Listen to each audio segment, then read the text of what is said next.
Unhappiness is not who you are. This is one of the most profound realizations you can have in life, because so many people unknowingly make unhappiness their identity. When you feel sad, frustrated, or disappointed, it is very easy to say to yourself, "I am unhappy." But the truth is, unhappiness is not what you are. It is only an experience moving through you.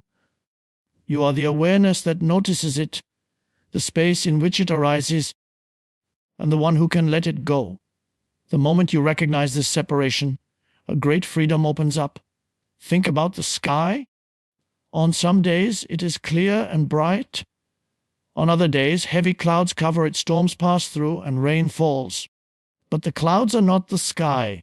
They come and go, while the vastness of the sky remains untouched. In the same way, unhappiness is like a cloud. It may feel heavy, it may block the light for a time, but it is never permanent.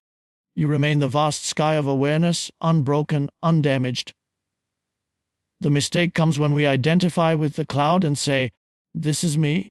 When we do that, we shrink ourselves to the size of the storm instead of remembering our true nature as the sky itself. When unhappiness appears, the mind tends to create stories around it. It says, "This always happens to me. My life will never change. I am unlucky. I am broken." These stories become powerful because we believe them, but they are not the truth. They are only thoughts. The unhappiness might be real as a feeling in the present moment, but the identity we build from it is false.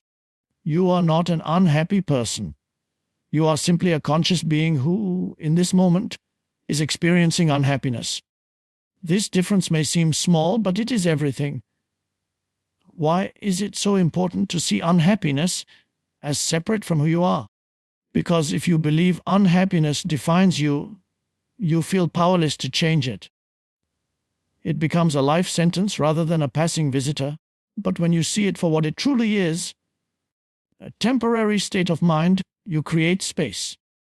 That space allows you to respond differently. Instead of being drowned by unhappiness, you begin to watch it, breathe with it, and eventually allow it to pass. Consider how children experience emotions. A child may cry one moment because a toy broke, and a few minutes later they may be laughing and running around as if nothing happened. Their unhappiness arises and fades quickly because they do not yet have a strong habit of clinging to it. As adults, however, we hold on. We replay the cause of our unhappiness in our minds. We think about the unfairness, the disappointment, the loss, and we build layers of thought on top of the raw feeling. That is how unhappiness becomes a burden. It is carried not by the event itself, but by the identification and the story we keep alive. Realizing unhappiness is not who you are does not mean you should ignore your feelings. It means you approach them with awareness instead of identity. You allow yourself to feel sadness, anger, or fear without turning it into your self-definition. You can say, "Unhappiness is here," instead of "I am unhappy." This subtle shift turns you from victim to witness. It softens the weight of the emotion and makes it possible to release it more easily. At the core of your being, there is always peace. This peace is not destroyed by passing storms. You might lose touch with it when you become identified with unhappiness, but it is always there, like the steady background of existence itself. When you sit quietly, when you breathe deeply, when you bring your full attention to the present moment, you begin to sense this peace again. From that place, you see unhappiness for what it really is, a visitor, not a resident. So the next time you feel heavy with sorrow or frustration, pause and remember unhappiness is not who you are. It is an experience, not your essence. Like a cloud, it will pass.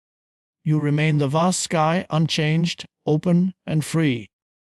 When you live from this truth, suffering loses its grip, and life begins to feel lighter, clearer, and more alive. Awareness is the first step. It is the foundation of all true transformation. because you cannot change what you are not aware of. Many of us live our lives on autopilot, caught up in repetitive thoughts, emotional reactions, and unconscious behaviors. We feel unhappy or stressed but never pause to see where it comes from. Without awareness, we remain trapped inside patterns of suffering, believing they are just part of life. But the moment you shine the light of awareness on your inner state, something begins to shift. You start to see the difference between the story in your head and the reality of the present moment.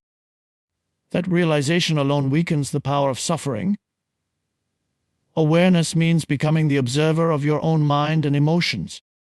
Instead of being lost in them, you step back and watch. You notice the thoughts running through your head, the judgments, the fears, the regrets. You notice the emotions that accompany them: anger, sadness, worry.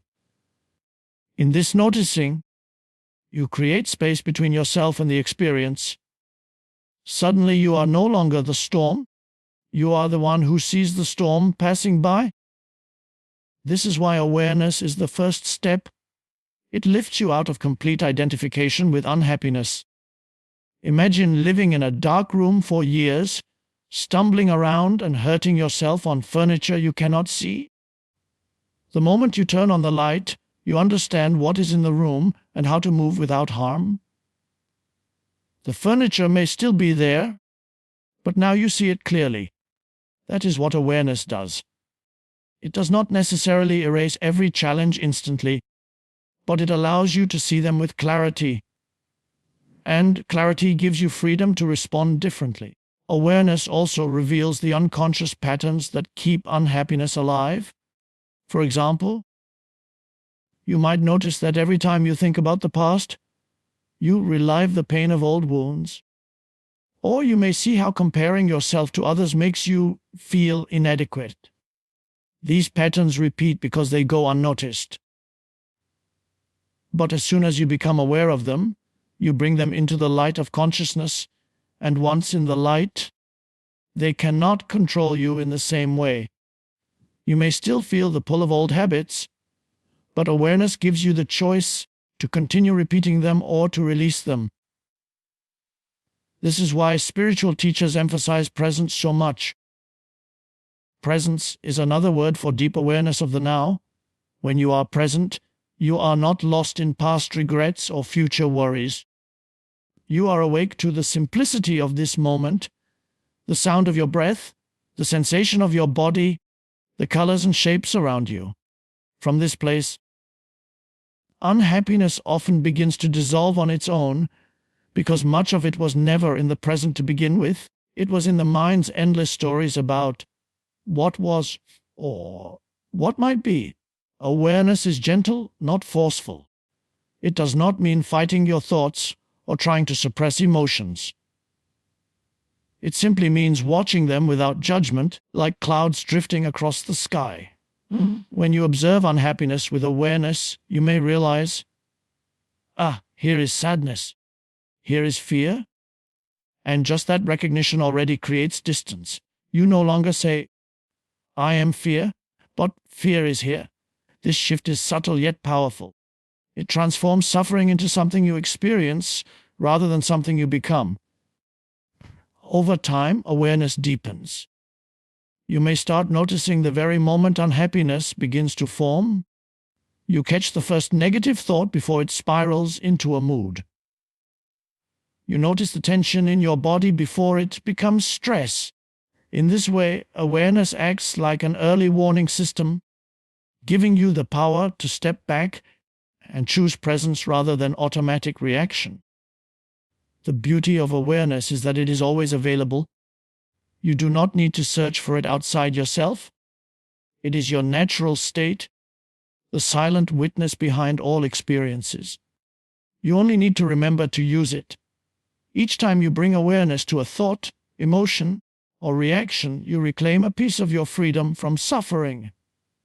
So, yes, awareness is the first step. It does not solve everything instantly, but it opens the door. Without it, you stay trapped in unconsciousness. With it, you begin the journey toward freedom, peace and true presence. From awareness, every other step becomes possible. Most unhappiness comes from past and future stories. If you pause and look closely at the moments when you feel unhappy, you will often notice that they are not caused by what is happening right now in the present moment. Instead, they are created by thoughts about what has already happened or what might happen later. The mind is constantly pulling us into these stories, replaying old memories or projecting fearful scenarios into the future. And because we believe these stories, we experience suffering as though they were real in this very moment. Think about the past. How often do you revisit old wounds, mistakes, or disappointments? The relationship that ended, the opportunity you missed, the hurtful words someone spoke years ago. Your mind plays them like a film again and again. Each time you watch this film in your head, you feel the same emotions as if the event were happening now. But in reality, the event is gone. It exists only as a memory in your mind. By identifying with it, you bring past pain into the present and call it your unhappiness. The future, too, is a great source of suffering. The mind imagines endless possibilities. What if I fail? What if I lose my job? What if something happens to my loved ones? These imagined scenarios create anxiety, fear, and stress. Yet the future does not exist except as a thought in your head. You are suffering over something that has not and may never happen. The energy of your life is wasted on illusions, and the peace of the present moment is lost in the process. Eckhart Tolle often reminds us that life is only ever happening now. The past is memory, the future is imagination, but the present is real. When we are fully present, unhappiness tends to fade because there is no room for stories. If you bring your attention to your breath, to the feeling of your feet touching the ground, to the sound of a bird outside your window, you realize that in this exact moment, life is simply what it is. It may contain challenges, but those challenges are almost always more bearable than the endless mental replay of the past or the fearful projection of the future. For example, imagine sitting in traffic.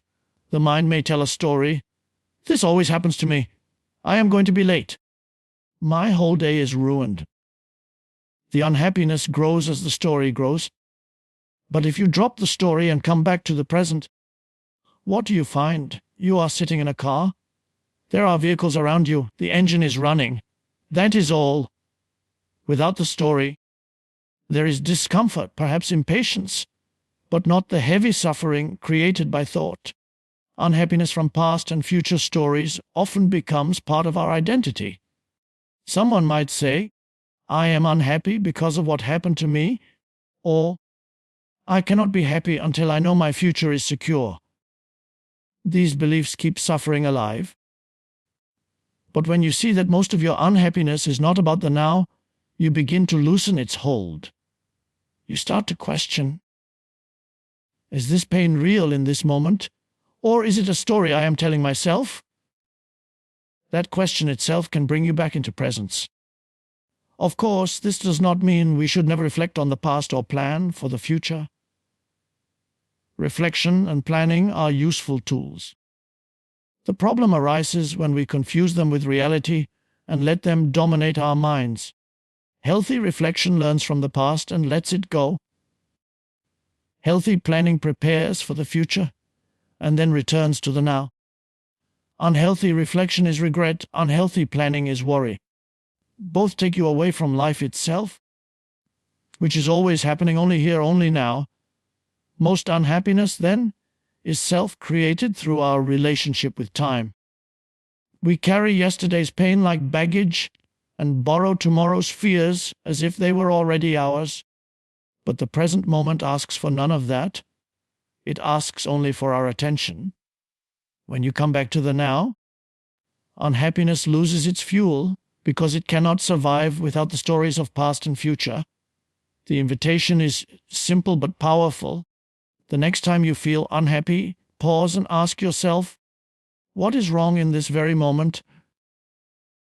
You may discover that nothing is wrong right now. The unhappiness is coming from your thoughts, not from life itself. And in that realization, you find a doorway back into peace. Acceptance dissolves suffering because at its core, suffering is the resistance to what already is. When something unpleasant happens, the natural impulse of the mind is to fight it, to say, this should not be happening, or I cannot stand this. That resistance does not change reality. It only deepens the pain. The event has already happened. The situation is already here. Yet the mind layers on an additional struggle by refusing to accept it. Acceptance, on the other hand, is the act of aligning yourself with reality as it is, without arguing with it. In that alignment, suffering begins to dissolve, because you are no longer wasting energy fighting what cannot be undone. To accept does not mean to approve or to enjoy everything that happens. Acceptance is not passivity or resignation. It is simply the recognition of truth. This moment is exactly as it is. When you accept, you stop adding unnecessary resistance to life. From that stillness, you actually become more capable of responding wisely, because your mind is no longer clouded by resentment or denial. In acceptance, clarity arises. In resistance, confusion dominates. Consider a simple example: being caught in the rain without an umbrella. If you resist, you complain, you curse the weather, you feel angry at your bad luck. The rain continues to fall regardless of your reaction. But now your suffering is doubled, once from being wet and once from resisting being wet. If instead you accept, you recognize, it is raining, I am getting wet. There may still be discomfort, but the inner turmoil is gone. You can choose to laugh, to walk quickly, or to simply feel the raindrops on your skin. The situation has not changed, but your experience of it has been transformed through acceptance. On a deeper level, life inevitably brings challenges, loss, illness, disappointment, aging. None of us can escape these realities. Suffering is not caused by the events themselves, but by the inner resistance to them. We say, this should not be happening to me. And so we add a layer of mental anguish to the natural pain. Acceptance does not erase the pain of loss or hardship, but it dissolves the unnecessary suffering that comes from denial, anger, or endless "why me?" questions. When you practice acceptance, you open the door to peace even in difficult circumstances. You stop demanding that reality conform to your expectations, and instead you meet it as it is. That meeting brings relief. It is like putting down a heavy burden you have carried for too long. The burden of insisting life should be different than it is. Some people fear that acceptance means giving up, but it is the opposite. Acceptance is the foundation for real change. When you clearly acknowledge reality, you see the situation for what it is, and from that clarity, you can take effective action. Resistance clouds your judgment, acceptance clears it. For example, if you lose your job, resisting may lead to endless complaining or blaming. Acceptance says, this is what has happened. From there, you can begin to look for new opportunities or retrain yourself. Acceptance does not stop you from acting. It empowers you to act without bitterness or fear. Acceptance also frees relationships. Much suffering in human connection comes from wanting others to be different than they are. We try to control, criticize, or fix the people around us. But when we accept them as they are, we release the tension in ourselves. We may still set boundaries or choose wisely whom to spend time with, but the inner struggle of resistance is gone. Acceptance makes space for compassion and peace. Ultimately, acceptance dissolves suffering because it reconnects us with the present moment. Resistance always lives in the mind, arguing with the past or wishing for a different future. Acceptance lives here and now. It says, "This moment is as it is. I can meet it fully." In that simple shift, suffering begins to melt away, and what remains is a quiet strength, a calm clarity, and a sense of freedom. You can put down the burden. So much of human unhappiness comes not from what is happening now, but from the unnecessary weight we carry in our hearts and minds. This weight takes many forms: regrets about the past, fears about the future, grudges against others, self-criticism, and endless worries. We carry these things as if they were part of who we are, yet they are not. They are like a heavy backpack we picked up long ago and forgot we could put down. The truth is, you do not have to carry this burden any longer. At any moment, you have the power to set it aside. The first step is to recognize that you are carrying it. Many people are so used to living with inner heaviness that they no longer notice it. They think it is normal to feel weighed down every day. But when you pause and observe your thoughts and emotions, you may notice how much of your mental energy is spent reliving past hurts, worrying about tomorrow, or criticizing yourself and others. This recognition is powerful because once you see the burden, you also realize you have a choice. You can continue carrying it or you can release it. Putting down the burden does not mean denying or suppressing your emotions. It does not mean pretending you are happy when you are not. It means allowing feelings to arise and pass without clinging to them. Imagine holding a stone tightly in your hand for hours. Your hand aches, but the pain is not from the stone itself, it is from holding on. In the same way, the pain of unhappiness is often caused not by the event, but by our refusal to let it go. When you open your hand, the stone drops, and the pain begins to ease. The same is true with emotional burdens. Forgiveness is one of the ways we put down burdens. Holding on to resentment is like carrying someone else's mistake on your back. It exhausts you and poisons your peace. Forgiveness does not mean approving of what happened. It means deciding not to carry the weight of bitterness any longer. In forgiving, you free yourself, not the other person. You drop the heavy backpack and walk lighter. Self-compassion is another way. Many people carry the burden of harsh self-judgment. They replay mistakes, criticize themselves endlessly, and believe they are unworthy.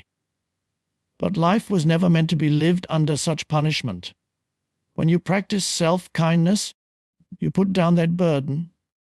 You begin to see that you are human, imperfect yet worthy of love and peace. The load of self-condemnation falls away, and you can breathe again. Sometimes the burden is simply overthinking. The mind spins stories, worries, and fears, piling more and more onto your shoulders. Awareness helps here. When you notice, I am lost in thought again, you can gently return to the present moment. You realize the burden was not real. It was made of thoughts. By returning to your breath, your body, the sounds around you, you put down the endless mental load and rest in the simplicity of now. Life itself becomes lighter when you practice this letting go. Imagine walking through a journey without carrying unnecessary baggage. You would have more energy, more joy, more freedom to experience each step. That is what it feels like when you put down inner burdens. The challenges of life may still arise, but you face them without the added weight of yesterday's pain or tomorrow's fear. So ask yourself gently, what burden am I carrying right now that I no longer need? Is it anger, regret, worry, or guilt? And then, with awareness, imagine placing it down. Feel the relief, the spaciousness that opens up. This is not just imagination. It is a real practice. Each time you do it, you strengthen your ability to live freely. You can put down the burden because it was never who you were. It was something you picked up along the way. And every moment of your life offers you the chance to release it and walk lighter into the now. Freedom comes through presence, because true liberation is not found in changing the external world, but in shifting the way we experience each moment. Many people think freedom means having no problems, controlling everything around them, or reaching a point where life finally matches their expectations. But this kind of freedom is fragile. It depends on circumstances always being perfect, which is impossible. Real freedom arises from within. It comes when you are fully present, no longer trapped in regrets of the past or fears of the future, no longer a prisoner of your restless mind. Presence is the doorway to peace because it anchors you in the only reality that truly exists this moment, here and now. The mind, left unchecked, creates a prison of stories. It replays old mistakes, feeding guilt and shame. It projects future disasters, feeding worry and fear. When you identify with this constant stream of thought, you become enslaved by it.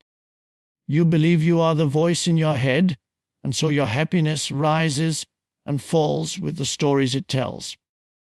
But when you become present, you step outside of that prison. You realize you are not the thoughts. You are the awareness noticing them. This recognition brings a profound sense of freedom, because the grip of the mind loosens, and you discover the stillness underneath. Presence means paying attention to what is happening right now without judgment. It is feeling the rhythm of your breath, listening deeply to the sounds around you, noticing the sensations in your body, and allowing life to unfold moment by moment. When you are present, even simple things become alive: the warmth of a cup of tea in your hands, the laughter of a child, the way sunlight filters through the trees. These experiences might seem ordinary, but they hold extraordinary richness when you are fully here. Freedom comes because you are no longer missing your life by being trapped in your head. Another reason presence brings freedom is that it dissolves resistance. Much of human suffering comes from resisting reality, saying, "This should not be happening." But the present moment simply is. It does not need our approval. When you are present, you accept what is happening now, not as resignation, but as clarity. You stop fighting reality, and in that acceptance, the burden of resistance falls away. Even if challenges remain, you are free on the inside, because you are no longer in conflict with life itself. Presence also frees you from identification with roles and labels. The mind loves to define you: your job, your past, your status, your mistakes, your successes. But when you are present, you experience yourself beyond these identities. You feel the depth of simply being. You realize you are not just a collection of labels. You are the awareness in which all labels appear and disappear. This recognition is deeply liberating because your worth no longer depends on external achievements or failures. In relationships, presence creates freedom too.